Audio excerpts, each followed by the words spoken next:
The massive space station called Nexus Prime floated in the dark between three star systems. It was built long ago as a place where different alien species could meet safely. The station looked like a giant wheel with thousands of lights blinking along its surface. Ships from many worlds docked at its ports every day, bringing traders, diplomats, and travelers from across the galaxy. Today was different. Today, the Galactic Council was holding an emergency meeting. Tejo walked through the curved hallways of the station, his black diplomatic uniform clean and pressed. He was the human representative to the Council, a job that many people back on Earth thought was pointless. Most alien species barely noticed humans existed. They saw Earth's people as newcomers who had only been traveling between stars for about 200 years. That was nothing compared to species that had been building empires for thousands of years. The council chamber was a huge round room with seats, arranged in circles. Each section was designed for different types of alien bodies. The Vex sat in tall crystal chairs that matched their glass-like bodies. The Nemori floated in special gas-filled bubbles because they had no solid form. The Thrak clicked their insect legs on metal perches. There were dozens of other species, each stranger than the last. Tejo took his seat in the small human section. Only 3 chairs were provided for his species, which showed how little the council thought of Earth's importance.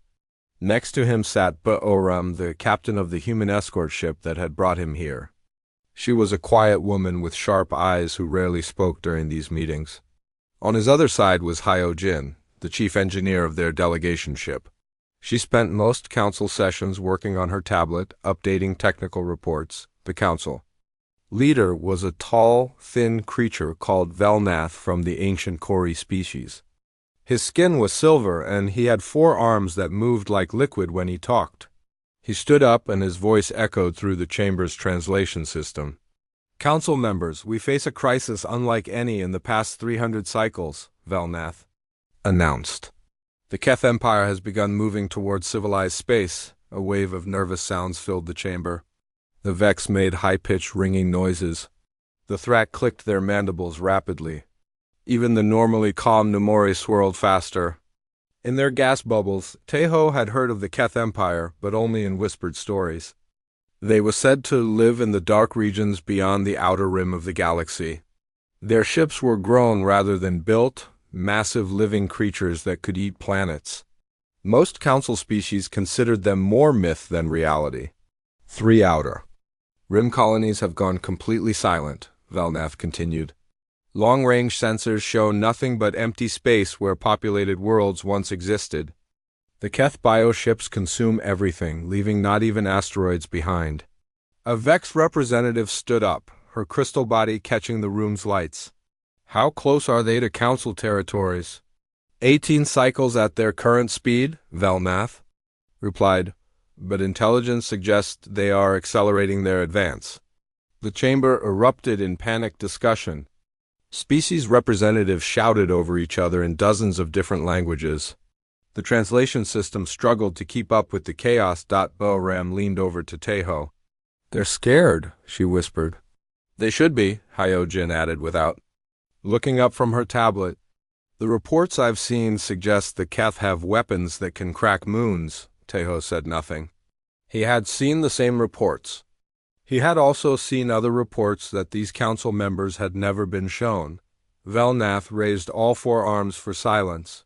"We must discuss evacuation protocols for threatened worlds and the possibility of forming a joint defense fleet." For the next several hours, the council argued about logistics. The Vex wanted to retreat to their crystal fortress worlds. The Nemori suggested hiding in gas giant atmospheres where solid ships could not follow. The Thrak proposed scattering their populations across thousands of small colonies, every plan involved running away. Finally, Velnath turned to the human section. "Representative Tejo, Earth has been unusually quiet during this discussion. What is humanity's position on the Keth threat?" All eyes in the chamber turned to Tejo. He stood up slowly, straightening his uniform jacket. His voice was calm and steady when he spoke. "Earth appreciates the Council's concern for galactic security," he said. "However, humanity will handle the defense of our own territories." Silence filled the chamber. Then several species began making what their cultures considered laughter sounds. Handle it how? Asked a Thrak representative, his insect voice full of clicks. Your species has, what, 50 ships? The Keth field thousands. Of biovessels each the size of your largest stations. Teho smiled politely. We have our methods. Methods?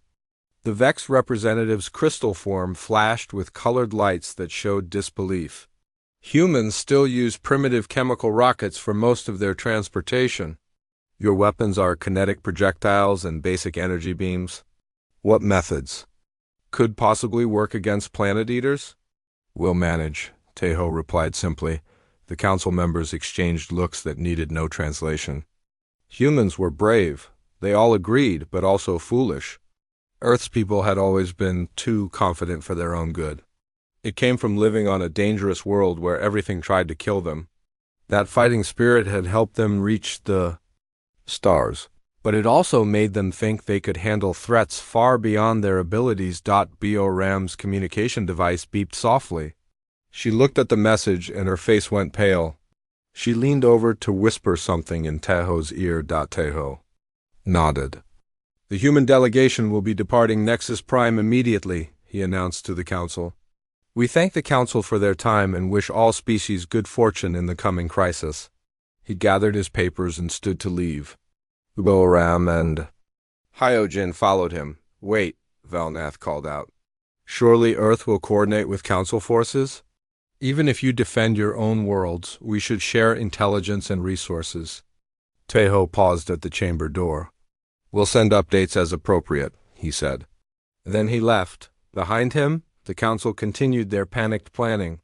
They talked about evacuation ships and refugee camps. They argued about which worlds to abandon first and which species had the fastest ships. None of them talked about fighting back.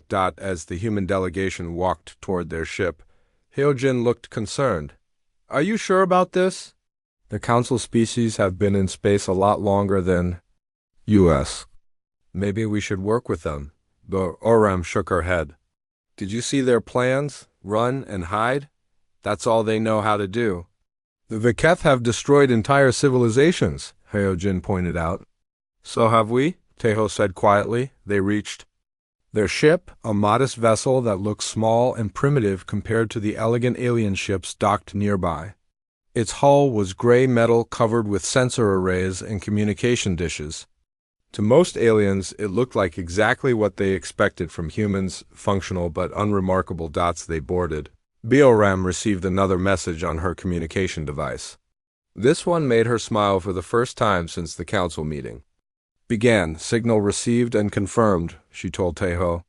Fleet Command acknowledges. Operation Daybreak is authorized. Hyojin looked confused. Operation Daybreak? I've never heard of that. Boram looked at her with an expression that was part sympathy and part excitement. You will. Their ship undocked from Nexus Prime and began the journey back to human space. Behind them, the alien council continued making plans to run and hide from the approaching Keth Empire. They had no idea that the humans were about to do something. No. Galactic species had attempted in over 1,000 years. They were going to fight. Back 3 days after the emergency council meeting, the Keth Armada arrived at Kepler Junction. The trade station was one of the busiest places in the galaxy. Ships from dozens of worlds came here to exchange goods, fuel, and information. The station itself was massive, built like a giant metal flower with docking arms stretching in all directions. Millions of beings lived and worked there, representing nearly every known species. Now they were all running for their lives. The Keth ships came out of the darkness, like nightmares made real. They were not built like normal spacecraft. Instead, they looked like enormous sea creatures that had somehow learned to swim through space. Their hulls were organic, covered in ridges and bumps that pulsed with sickly light. The smallest ones were the size of city blocks. The largest could swallow space stations whole. There were thousands of them. Jaewook stood on the bridge of his ship, watching the chaos through the main view screen. He was an old man with gray hair and calm eyes that had seen many battles.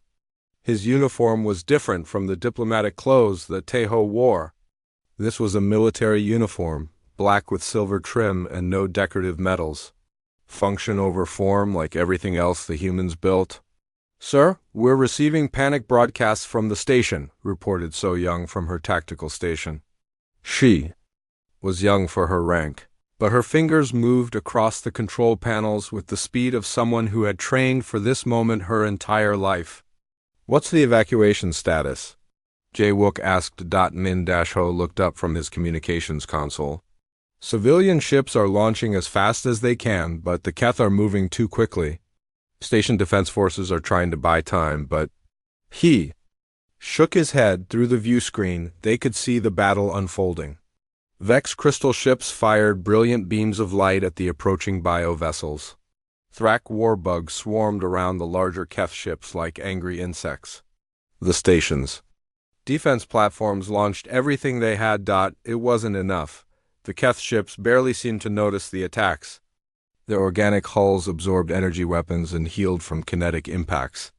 When they fired back, it was with weapons that seemed to bend space itself. Vex ships shattered like glass. Thrak warbugs simply ceased to exist, leaving empty space where they had been flying. "The station's main reactor is critical," So Young reported. "They're going to lose life support within the hour." Jae-wook nodded slowly. "Are our people clear of the combat zone?" "All human civilian vessels have reached safe distance," Min-ho confirmed. "Good." Jae-wook walked to the center of the bridge and sat in his command chair. "Signal the fleet. Begin." "Operation Daybreak."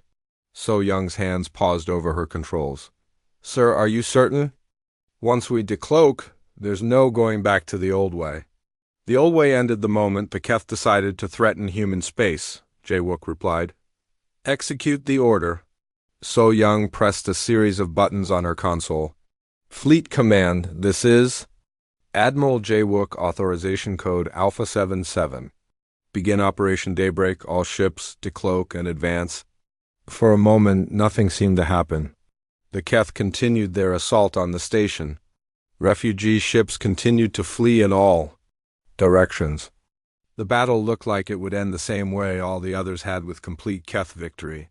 Then space itself began to change. It started as a shimmer, like heat waves rising from hot pavement. Then the shimmer grew larger and darker. Reality seemed to bend and twist in a way that hurt to look at directly. The fleeing refugee ships slowed their engines. Even the Keth bio-vessels paused their attack. Everyone stared at the impossible sight unfolding before them. Something vast was emerging from what appeared to be empty space. First came the bow section, a wedge of dark metal that stretched farther than many space stations. Then came the main hull, a massive structure covered in armor plating and weapon systems. Row after row of gun turrets emerged from the distortion, each one larger than most civilian ships. The human Titan-class dreadnought Indomitable Will finished decloaking and hung in space like a sleeping giant. It was 30 kilometers long. Jae-wook smiled as he heard the gasps and cries coming through the communication channels. Alien voices speaking in dozens of languages, all expressing the same emotion, complete shock. The Indomitable Will was not alone. As the primary ship finished materializing, smaller distortions appeared all around it. Human cruisers, destroyers, and frigates decloaked in perfect formation. Each one was larger and more heavily armed than anything the aliens had seen from Earth's forces before, but it was the flagship that captured everyone's attention. Where alien ships were built with graceful curves and artistic designs, the Indomitable Will was pure human engineering. Every angle was calculated for maximum efficiency. Every surface was covered in weapons or armor. It looked like it was a machine built for the single purpose of destroying anything that threatened humanity. "Open a channel to all ships." In the system, Jae-wook ordered. Min-ho's fingers danced over his controls. "Channel open, sir." Jae-wook's voice broadcast across all frequencies, reaching every ship in the Kepler system. "Keth vessels. This is Admiral Jae-wook of the Human Colonial Defense Force. You have entered a system under Earth's protection. You have 60 seconds to begin immediate retreat. Or we will demonstrate why humans don't ask for help when dealing with predators. The response from the Keth was predictable. The bioships turned away from the crippled station and moved toward the human fleet. Their organic hulls pulsed with angry red light as they prepared their space-bending weapons. Keth ships are targeting. U.S., So Young reported. They're charging their primary weapons. How much time left? Jae-wook asked calmly. 43 seconds until deadline. Min-ho announced. Jae-wook watched the approaching bioships with the patience of a hunter. The Keth had destroyed civilizations that were older and more advanced than most of the current Galactic Council. They had weapons that could crack planets and ships that healed from damage. They had never met an enemy they couldn't defeat. They had never fought humans. 30 seconds, Min-ho called out. The Keth Armada was accelerating now, thousands of bioships moving in a formation that looked like a living wave of destruction. Their weapons began to glow with the same sickly light that covered their hulls. 20 seconds. Refugee ships throughout the system had stopped fleeing. Instead, they floated motionless in space, watching the impossible scene. Some alien species had never seen a human military vessel before. Others thought they had, but realized now that everything they had been shown was just Earth's merchant marine pretending to be a navy. 10 seconds. The Keth ships were close enough now that their individual features could be seen. Massive tentacles writhed along their hulls. Rows of teeth lined what might have been mouths or weapon ports. They looked like the nightmares of a species that had evolved in the deepest ocean trenches of some hellish world. Time, Min-ho announced. Admiral Jae-wook sighed and shook his head. I was hoping they would be smarter than this. He looked at So Young. You may fire when ready. So Young smiled. It was not a pleasant expression. All ships, this is tactical command. Weapons free. Repeat, weapons are free. Show them what humans learned on Earth. The indomitable will opened fire. What happened next would be talked about in alien taverns and history books for the next 1,000 years. It would become the moment when every species in the galaxy realized that they had been fundamentally wrong about humanity. The war lasted 58 seconds. The first salvo from the indomitable will lit up the darkness of space like a newborn. Dong-Hyeon sat at the weapons control station, his hands moving across the targeting systems with practiced ease. He had trained for this moment since he was 18 years old, but no simulation had prepared him for the real thing.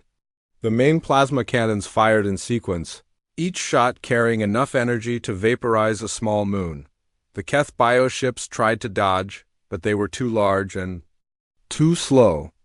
The first plasma bolt struck the lead vessel center mass. Instead of the usual explosion that everyone expected, something far more devastating happened.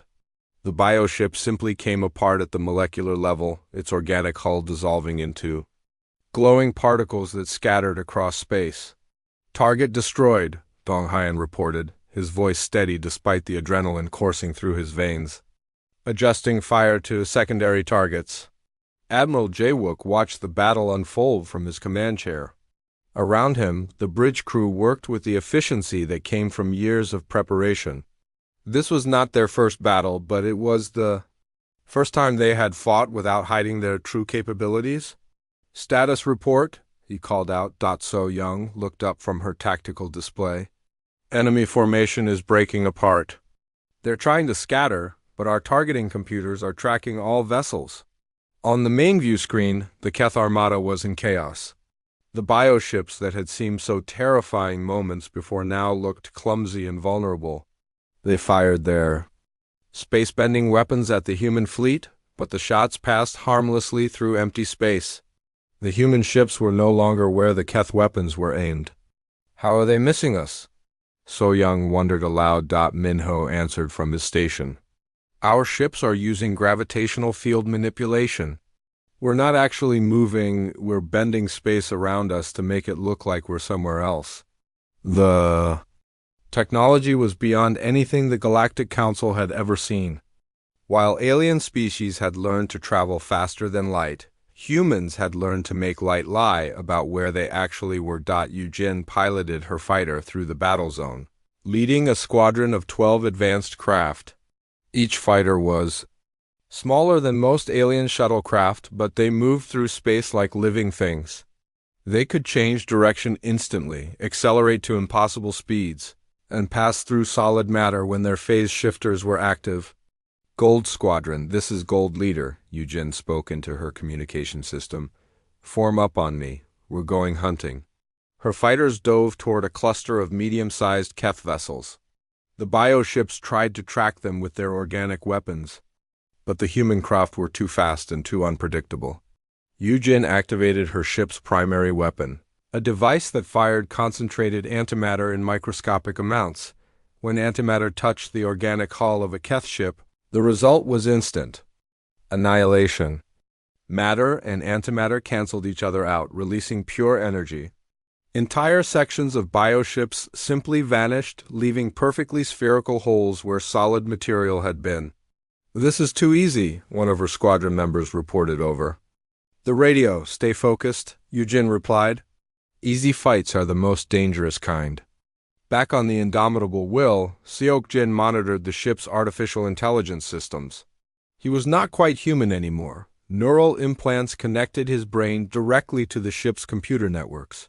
Through his enhanced consciousness, he could see the entire battle as patterns of data and probability. "Admiral," Seokjin called out, his voice carrying the slight electronic distortion that came from his cybernetic modifications. "Large Keth vessel attempting ramming attack. It's damaged and desperate." On the view screen, they could see a massive bioship that had lost most of its weapon systems. Instead of retreating, it was accelerating directly toward the human flagship. The creature was easily 2 kilometers long, with enough mass to cause serious damage even to the heavily armored. Indomitable Will. "Can we avoid it?" Jae-wook asked. "Yes," Seokjin replied. "But I have a better idea. Permission to activate the primary weapon?" Jae-wook paused. The primary weapon had never been tested in real combat. It was based on technology that most human scientists still considered theoretical. "Are you certain it will work?" "Probability of success is 97.4%, Seokjin answered with machine precision. "Do it." Seokjin's consciousness merged more deeply with the ship's systems.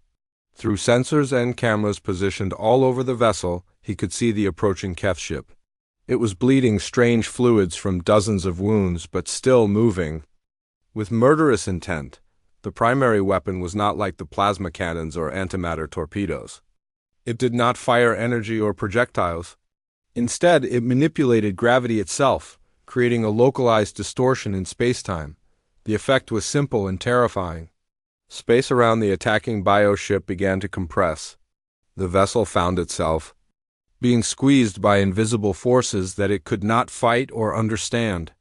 Its organic hull, which had withstood the vacuum of space for millions of years, began to crumple like paper. Within seconds, a 2-kilometer bioship was compressed into a sphere less than 10 meters across.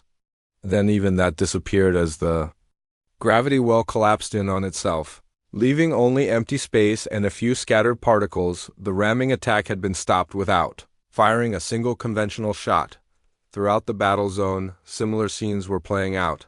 Human cruisers used their railguns to fire projectiles at near-light speed.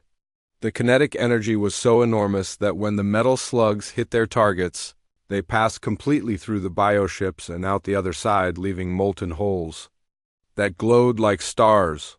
Destroyers launched swarms of hunter-killer drones that pursued fleeing Keth vessels with relentless efficiency. Each drone was no larger than a person, but they carried enough explosive power to cripple ships 10,000 times their size. Frigates used beam weapons that operated on principles the Galactic Council had never discovered. Instead of trying to burn through enemy armor, these weapons simply convinced matter to forget how to hold itself together. Bioships touched by the beams came apart like sand castles hit by ocean waves. The refugee ships and surviving alien defenders watched in stunned silence. They had expected a heroic last stand, followed by human defeat, and their own continued flight from the Keth terror. Instead, they were witnessing the systematic destruction of the most feared enemy in galactic history. Enemy retreat confirmed. So Young reported. Remaining Keth vessels are fleeing at maximum speed. Admiral Jaewook checked the chronometer on his command display. Total engagement time? 58 seconds, sir, Minho answered. The bridge fell silent. In less than 1 minute, the human fleet had destroyed or routed an armada that had been consuming entire star systems for months.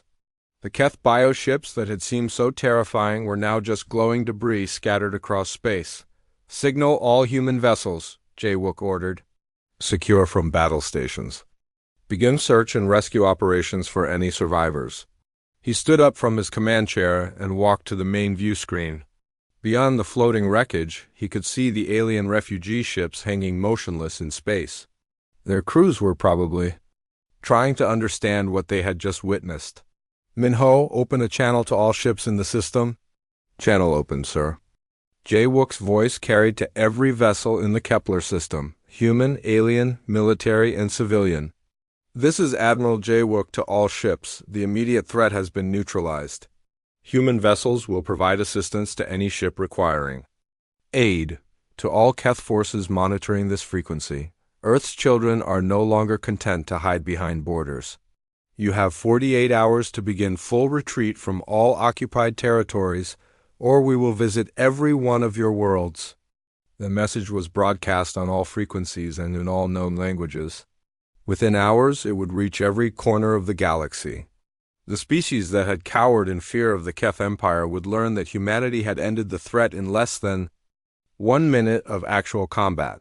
But the most important audience for the message was not the grateful aliens or the fleeing Keth. It was the Galactic Council members who had dismissed human capabilities. Just 3 days earlier, they were about to discover that their entire understanding of the galaxy's power structure had been completely wrong. The emergency session of the Galactic Council began 12 hours after news of the Kepler Junction battle reached Nexus Prime. The council chamber was more crowded than it had ever been. Representatives from species that rarely attended meetings had traveled across the galaxy to be present. Everyone wanted to understand what had happened. Dalnim stood at her crystal podium, her glass-like body flickering with colors that showed her deep confusion.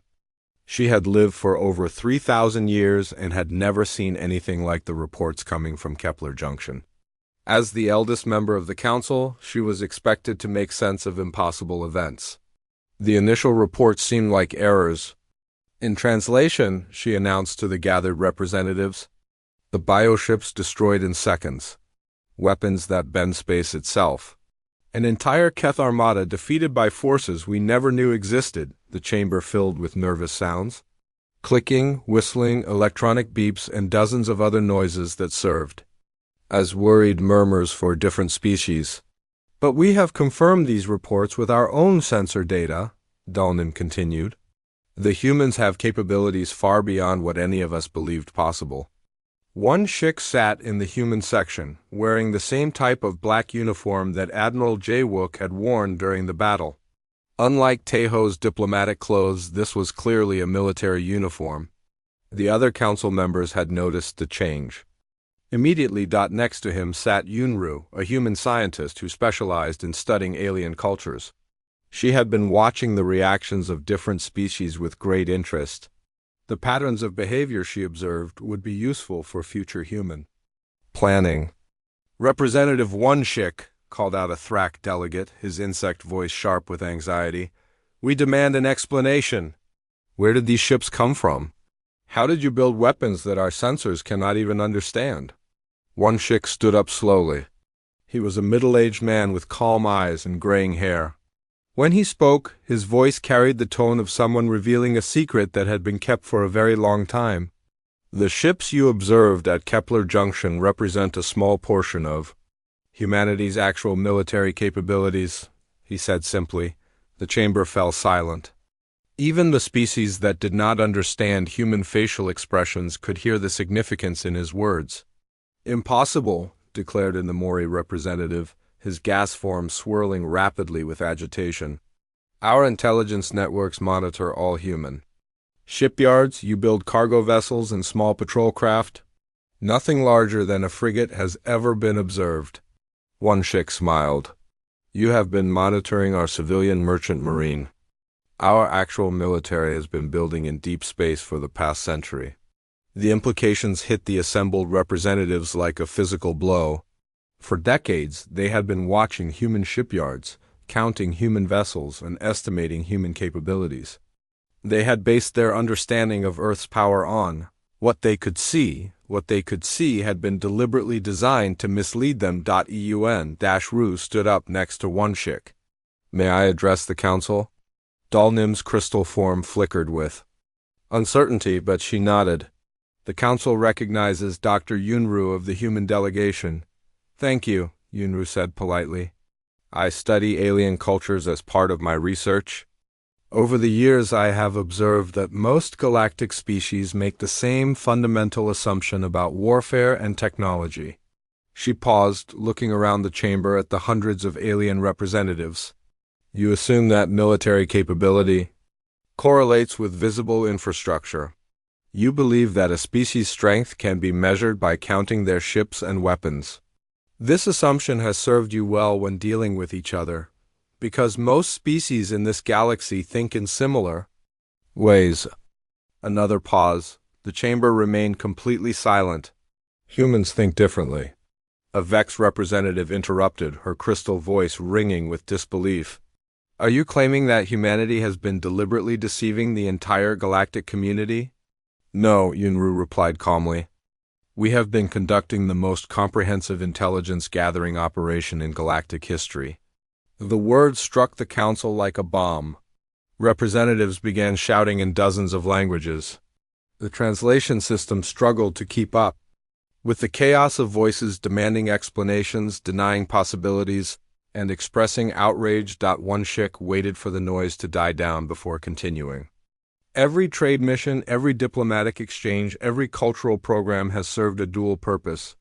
While building peaceful relationships with your species, we have also been mapping your worlds, studying your technologies, and cataloging your military capabilities. Dalnim's crystal form went completely dark for several seconds, the Vex equivalent of stunned silence. When her colors returned, they were the deep blues and purples that indicated fear. For how long? She whispered. Since first contact, One Shik answered. Every human ship that has visited your worlds carried sensors and recording equipment. Every human diplomat has been trained in intelligence gathering. Every human trader has been collecting information about your industrial capabilities and defensive systems. The revelation was staggering. For over 2 centuries, while alien species had been welcoming humans as eager newcomers to galactic civilization, Earth's representatives had been studying them like laboratory specimens. A Thrak military advisor stood up, his carapace clicking with nervous energy. What information could you possibly have gathered? Our security protocols are sophisticated. Our classified materials are protected. Inru consulted a data tablet. Would you like me to discuss the Thrak Third Fleet's deployment patterns? Or perhaps the location of your secret shipyards in the Carrick system? The Thrak advisor sat down immediately. The Vex crystal-growing facilities on Nexalon Prime that you believe are hidden from galactic knowledge, Unru continued. We have detailed blueprints. The Nemori gas mining operations in the Forbidden's Nebula? We know their exact coordinates. And production capabilities. She looked around the chamber with the expression of a teacher addressing confused students. Did you really think that humans spent 200 years in space without learning how to gather intelligence? We evolved on a world where information meant survival. Every predator studies its prey. Every prey animal watches for threats. We brought those instincts to the stars. Dalnim found her voice again. But why? If you had such capabilities, why hide them? Why pretend to be weaker than you were? One Shik answered this time. Because weak species are not considered threats. Weak species are invited to trade conferences and diplomatic meetings. Weak species get to see inside your cities, visit your worlds, and learn your secrets. Strong species, Yunru added, get treated as potential enemies. They're watched carefully, kept at a distance, and told as little as possible. The logic was terrifying in its simplicity. By appearing harmless, humans had been granted access to information and locations that would have been denied to any species considered dangerous. A Kari elder raised one of his forearms. How many ships do you actually have? One Shik and Yunru exchanged a look. Finally, one Shik spoke. Enough. That is not an answer, the Kori elder protested. It is the only answer you need, Yunru replied. The era of galactic politics based on assumed human weakness is over. The era of human leadership has begun. The chamber erupted in chaos again. Some representatives demanded more information. Others accused humans of violating treaties and trust agreements. A few began discussing military alliances against the newly revealed human threat. One Shik listened to the shouting with the patience of someone who had expected this reaction. When the noise finally died down, he spoke one final time. The Galactic Council is welcome to continue meeting and discussing policy, he said. Humanity values input from other species. However, decisions regarding galactic security will now be made by those with the capability to enforce them. He gathered his papers and stood to leave. Yunru followed him toward the exit. Where are you going? Dalnim called out desperately. One Shik paused at the chamber door. To coordinate the liberation of Keth-occupied territories. We estimate the operation will take approximately 2 weeks. He left the council chamber behind, along with an entire way of thinking about how the galaxy worked. The age of human dominance had officially begun. The Keth Empire had ruled the dark regions beyond the galaxy's edge for over 10,000 years. They had consumed countless civilizations, turning entire star systems into empty void. Their bioships had never known defeat, and their rulers had never experienced fear. That changed the day after Admiral Jawook's ultimatum reached the Keth homeworlds. The Keth High Command gathered in their great organic citadel, a living structure that pulsed with the same sickly light as their ships. The commanders were ancient beings, their bodies merged with biotechnology that had been growing for millennia. They communicated through chemical signals and electrical impulses rather than speech. The concept of retreat was foreign to them. The Keth had spent thousands of years expanding outward from their home region, consuming everything in their path.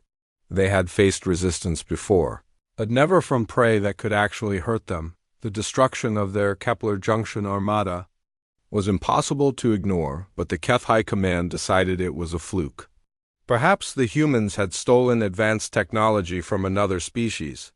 Perhaps they had formed a secret alliance with unknown powers. The Keth would respond as they always had, with overwhelming force.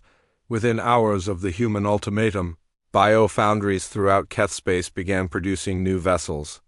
The Empire called up reserve fleets that had been dormant for centuries.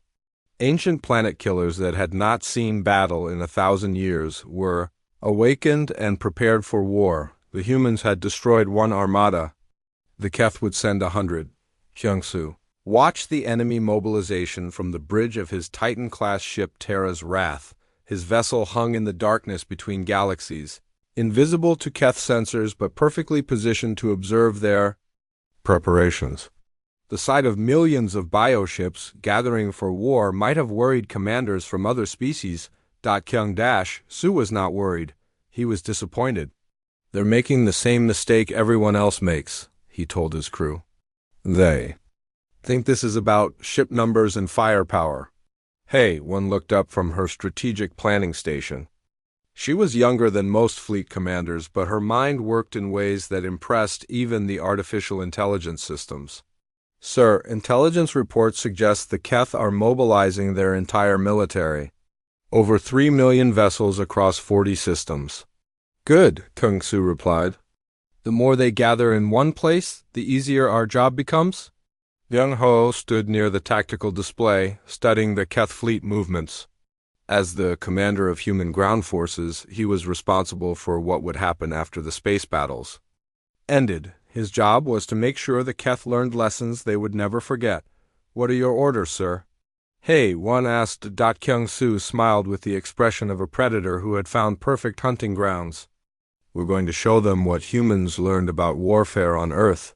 We're going to teach them the difference between fighting and surviving. The human response began 3 days later, but it was nothing like what the Keth expected. Instead of meeting the massive enemy fleet in direct battle, human ships appeared in Keth rear areas. They struck agricultural worlds that supplied the bioships with nutrients. They destroyed the organic factories that produced Keth weapons and technology.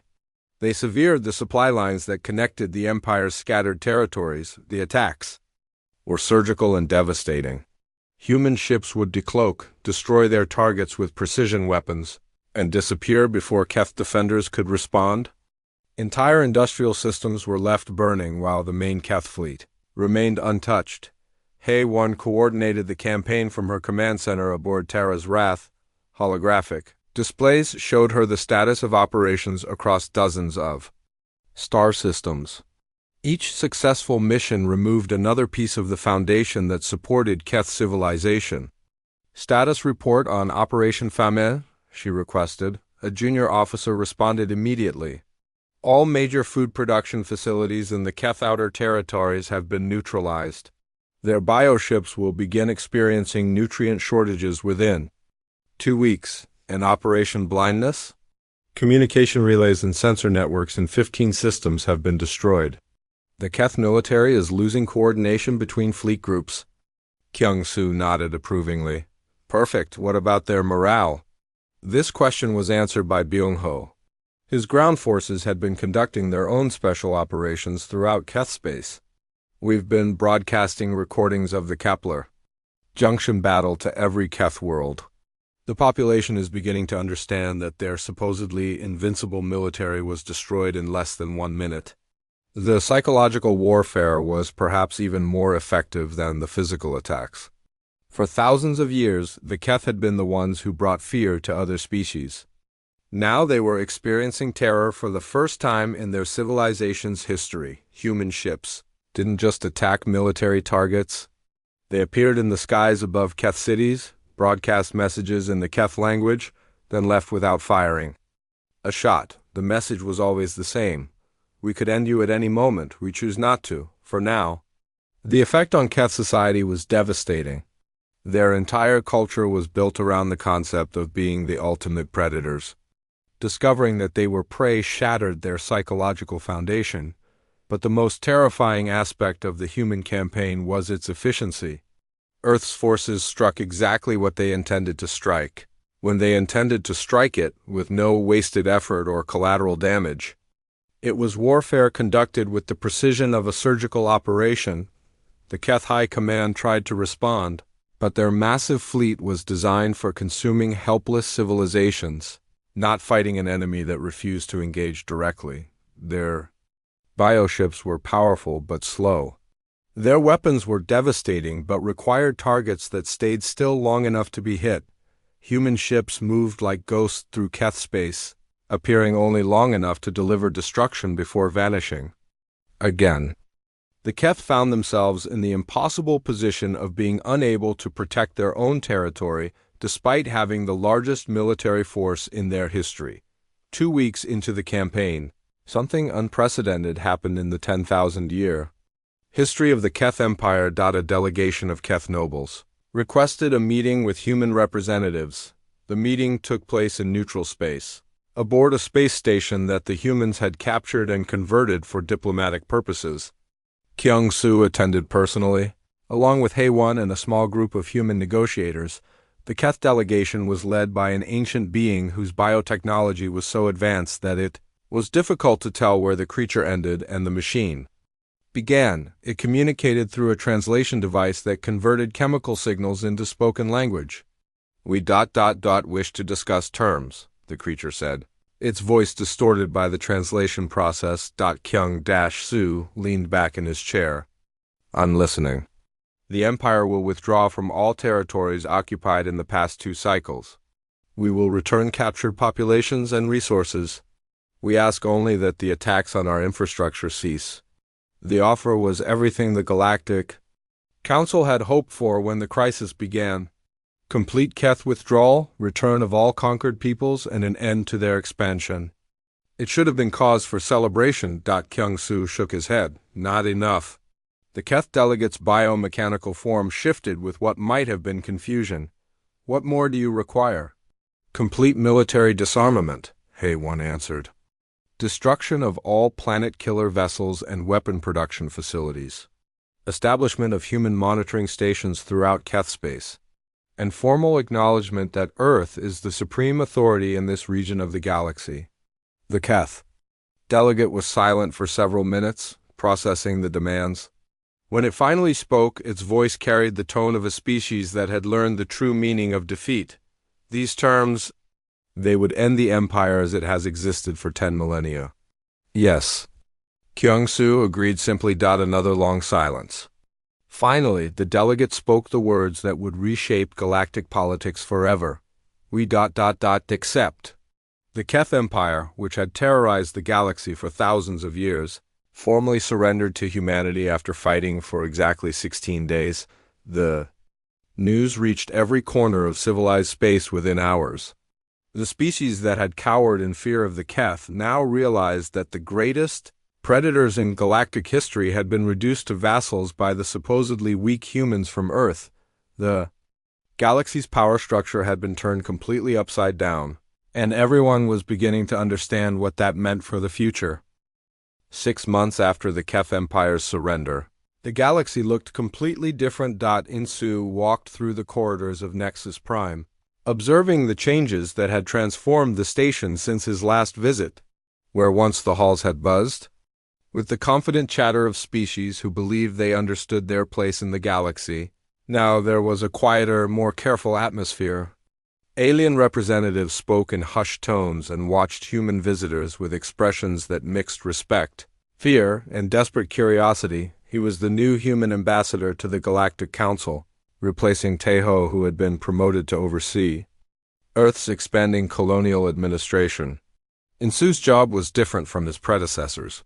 Where Taeho had been required to listen politely while alien species made decisions about galactic policy, In-soo was expected to guide those decisions in directions that served human interests. The distinction was subtle but fundamental.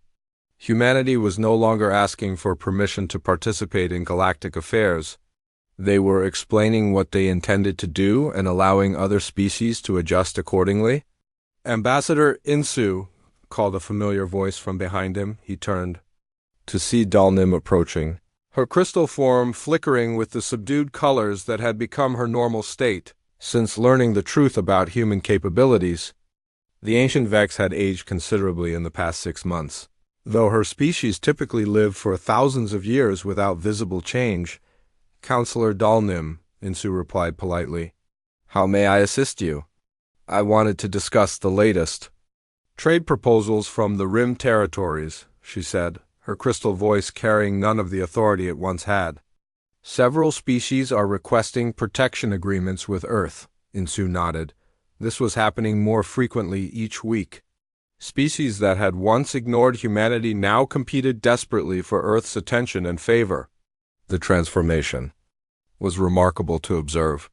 Mi Young handles colonial expansion and protection agreements, he told Dalnim. I can arrange a meeting if you'd like to discuss specific proposals. Mi Young had one of the most important jobs in the new galactic order. As Director of Human Colonial Expansion, she decided which species would be granted Earth's protection. And under what terms? Her decisions shaped the political and economic future of entire civilizations. Her office was located in a section of Nexus Prime that had been quietly converted to human administrative use. The aliens who worked there now did so under human supervision, though the transition had been so smooth that many barely noticed the change. The Outer Rim situation is stabilizing, Mi Young reported to In-soo during their daily briefing. 17. Species have formally requested inclusion in Earth's protection zone. 3 more are preparing formal proposals. Any resistance? In-soo asked. Nothing significant. The Jalari made some diplomatic protests about human expansion, but they changed their position after we reminded them what happened to the Keth. The mention of the Keth always ended discussions quickly. The former empire now existed as a collection of monitored worlds under direct human oversight. Their bioship technology had been completely dismantled, their military dissolved, and their population relocated to agricultural worlds where they could do no harm. It served as a permanent reminder of what happened to species that opposed human interests. What about technology sharing?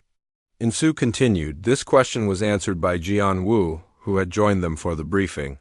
As head of human technological exchange programs, he managed one of the most carefully controlled aspects of galactic relations. We're still limiting them to level 3 technologies, John Wu reported. Basic energy systems, improved materials, enhanced communication devices, nothing that could be adapted for military use. The technology sharing program was perhaps the most revealing aspect of humanity's true capabilities. For centuries, alien species had believed they were trading advanced technology to primitive humans. Now they discovered that Earth had been deliberately sharing only their most basic innovations while keeping their real advances secret. The Vex are particularly interested in our medical technology, John Wu continued.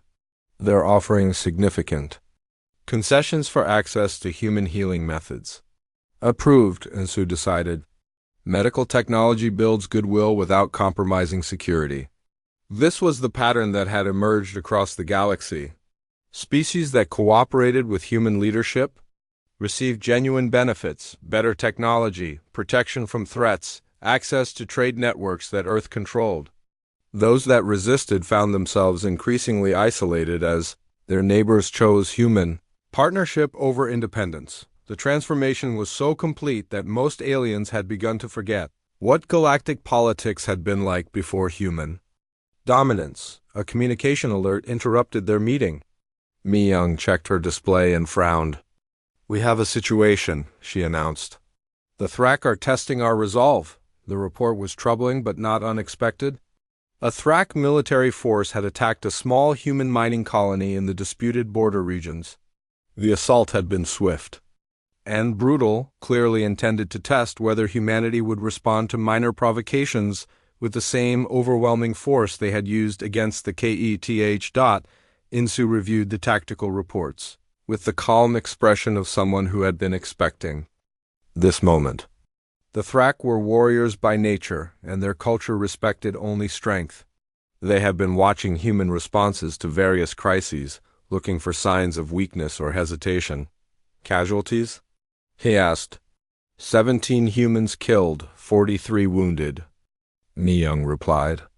The Thrak took approximately 200 prisoners and seized the mining equipment. "Their mistake," Insu said simply. He activated his communication system. "Fleet Command, this is Ambassador Insu. Authorization Code 7 Alpha 7. I am requesting immediate implementation of Response Protocol Delta." The response came within seconds. Protocol Delta confirmed and approved. Estimated completion time, 4 hours. Dalnim, who had been listening to the exchange with growing concern, stepped forward. "Ambassador, surely this situation calls for diplomatic negotiation? The Thrak are a proud species, but they can be reasoned with." Insu looked at her with the patience of a teacher explaining a simple concept to a slow student. "Counselor Dalnim, the time for reasoning with aggressors ended when humanity assumed responsibility for galactic security. Species that attack human interests will learn the consequences of their choices." 3 hours and 47 minutes later, a single human ship appeared in orbit around the Thrak homeworld. The vessel was smaller than the massive Titan-class dreadnoughts that had destroyed the Keth, but its presence had the same effect. Thrak military commanders who had been celebrating their successful raid suddenly found themselves staring at a ship that could end their civilization. The human captain's message was broadcast to every Thrak settlement, military base, and government facility simultaneously. "This is Captain Junho of the Earth vessel Consequence. The Thrak military has attacked human civilians and stolen human property. You have 1 hour to return all prisoners and seized materials to their point of origin. You will also provide formal apologies and appropriate compensation for the families of those killed in your unprovoked assault." The Thrak military command initially responded with defiance. Their ships outnumbered the single human vessel by thousands to one. Their orbital platforms bristled with weapons designed to destroy entire fleets. How could one ship threaten entire world? The demonstration that followed answered their question. Captain Junho activated a weapon system that the Thrak had never seen before. A single beam of energy, no wider than a pencil, struck one of their larger moons. The satellite didn't explode or crack apart. Instead, it simply ceased to exist, leaving empty space where a celestial body had orbited for millions of years. The message was unmistakable. If one human ship could erase a moon, imagine what it could do to a planet. The Thrak response came. Within minutes, all human prisoners were released immediately. The stolen mining equipment was returned along with additional resources as compensation. Formal apologies were broadcast throughout Thrak space, along with promises that such incidents would never occur again. The consequence departed without firing another shot. News of the Thrak incident spread throughout the galaxy faster than light speed. Communication could carry it. The lesson was clear to every species: human patience had limits, and testing those limits carried consequences that no civilization could survive. Within weeks, 3 more species formally requested inclusion in Earth's protection zone. Trade delegations arrived at human worlds carrying increasingly generous offers. Military buildups that had been quietly developing in various sectors was suddenly abandoned as species decided that cooperation was preferable to conflict. The galaxy had learned to function under a simple principle: don't threaten human interests. And humans had no interest in threatening you, but species that violated that principle discovered that humanity's definition of appropriate response had been calibrated by millions of years of survival on a world where mercy was often fatal. 1 year after the human revelation at Kepler Junction, the galaxy had settled into its new reality, like water finding its level after a great disturbance. Sang-min sat in his research station aboard the orbital facility above Earth, surrounded by holographic displays showing historical data from across known space. As humanity's chief historian for galactic affairs, his job was to document how completely their species had transformed the political landscape of the galaxy. The scope of the change was still difficult to believe, even for someone who had access to all the classified records. Computer, display timeline analysis for the past 12 months, he said aloud, the air around him filled with floating charts and graphs that told the story of humanity's emergence. Trade volumes, military deployments, diplomatic agreements, territorial expansions, every metric showed the same pattern.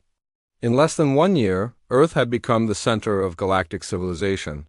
The most remarkable aspect was how smoothly the transition had occurred.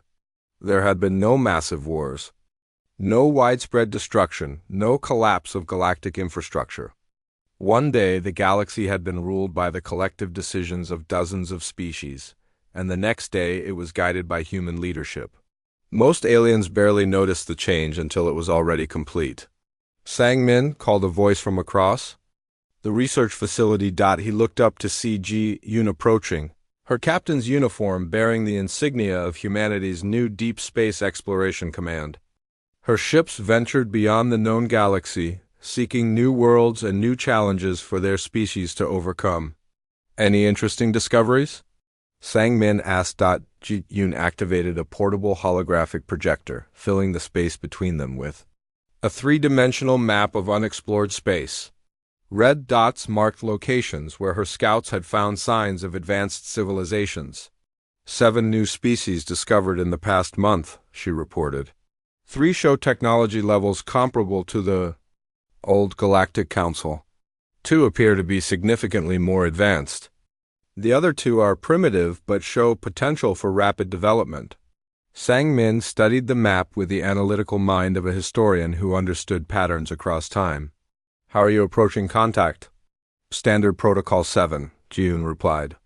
Observe extensively, gather intelligence, determine capabilities and intentions before revealing ourselves. If they appear peaceful and reasonable, we'll introduce ourselves gradually. If they show aggressive tendencies toward other species, She didn't need to finish the sentence. Humanity had developed very efficient methods for dealing with galactic threats. The advanced civilizations are particularly interesting, Yoon continued. They seem to have technologies we haven't encountered before. Weapons that manipulate time itself, ships that exist in multiple dimensions simultaneously, communication systems that operate outside normal spacetime. For the first time in months, Sang-min felt a spark of excitement about humanity's future. The galaxy they had conquered was becoming small and predictable. The prospect of new challenges, new technologies, and new species to understand brought back the sense of possibility that had driven humans to the stars in the first place. Their conversation was interrupted by an incoming communication alert.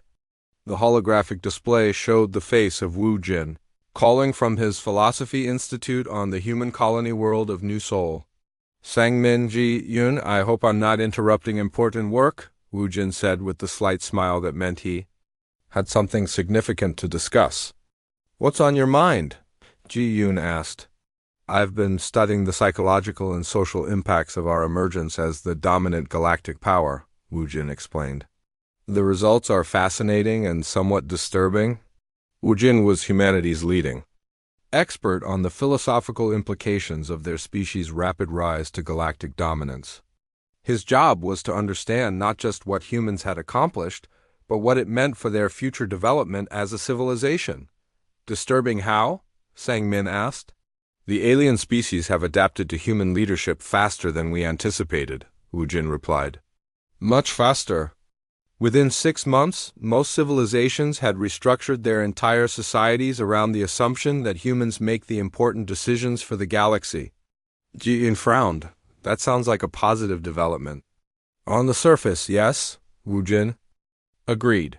But the speed of the adaptation suggests something troubling. These species didn't just accept human dominance, they were psychologically prepared for it. He activated his own holographic display, showing behavioral analysis data from across the galaxy. Look at the patterns, he continued. Every major galactic civilization has a cultural tradition of submission to superior powers. The Vex have ancient stories about crystal gods who ruled them from the stars. The Thrak evolved from a species that served larger predators. The Nemori spent millions of years as symbiotic organisms dependent on other life forms. Sang-min began to understand the implications. You're suggesting that most galactic species are naturally inclined toward hierarchical relationships.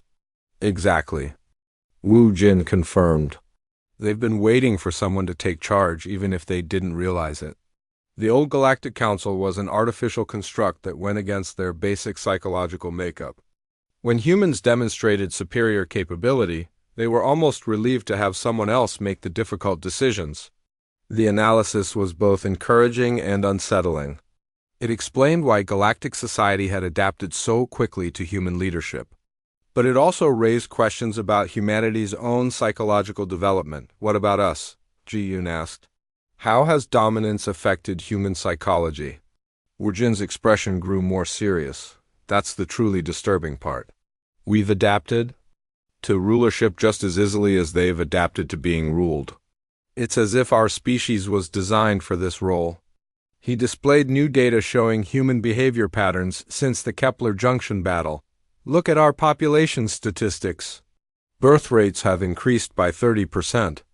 Applications for military service are up 400%. Scientific research has accelerated across all fields. Our people are more motivated, more confident, and more united than at any point in our recorded history. Sang-min studied the numbers with growing unease. You're saying that conquest and dominance are natural for our species. I'm saying that everything we accomplished in the past year feels natural to us, Wu Jin replied. The strategic planning, the intelligence gathering, the overwhelming response to threats, none of it required us to behave in ways that felt foreign or uncomfortable. The implications were staggering. Humanity hadn't just conquered the galaxy through superior technology and tactics. They had done it because their species was fundamentally suited for the role of apex predator in a cosmic ecosystem. The historical analysis supports this conclusion, Sang-min admitted reluctantly. Human behavior throughout the conquest has been consistent with our evolutionary development on Earth. We've applied the same survival strategies that made us successful on our home world. Ji Yoon looked at the data from her exploration missions with new understanding. The new civilizations we're discovering, we're already planning how to approach them, based on their potential threat levels and usefulness to human interests. And that planning feels completely natural, Wu Jin added. We're not struggling with moral questions about the right to rule other species. We're not questioning whether our dominance is justified. We simply accept it as the logical outcome of our capabilities. The research station fell silent as the three humans contemplated what they had discovered. The species had not accidentally stumbled into galactic dominance. They had systematically and instinctively pursued it using methods that were hardwired into their psychology by millions of years of evolution. So what happens next? Ji Yoon asked finally. Sang-min looked at his historical projections and saw patterns that extended far beyond the current galaxy. We keep doing what we've always done. We explore, we expand, we adapt, and we survive. And when we've mapped every galaxy, contacted every civilization, and solved every challenge? Wu Jin wondered. Ji Yoon smiled with the expression of someone who had already considered that possibility. Then we find new galaxies, new civilizations, and new challenges. The conversation ended with a realization that would have terrified the alien species if they had understood it. Humanity's emergence as the galactic apex predator was not the end of their expansion. It was just the beginning. The consequence of that one glance at a human Titan-class ship was still unfolding. The galaxy had learned that humans were dangerous when threatened. They were only beginning to discover what humans were like when they felt truly safe and confident. And in the deep space beyond known civilization, Ji Yoon scouts were already making contact with powers that would test whether humanity's dominance extended beyond a single galaxy. The endless consequence was just getting started.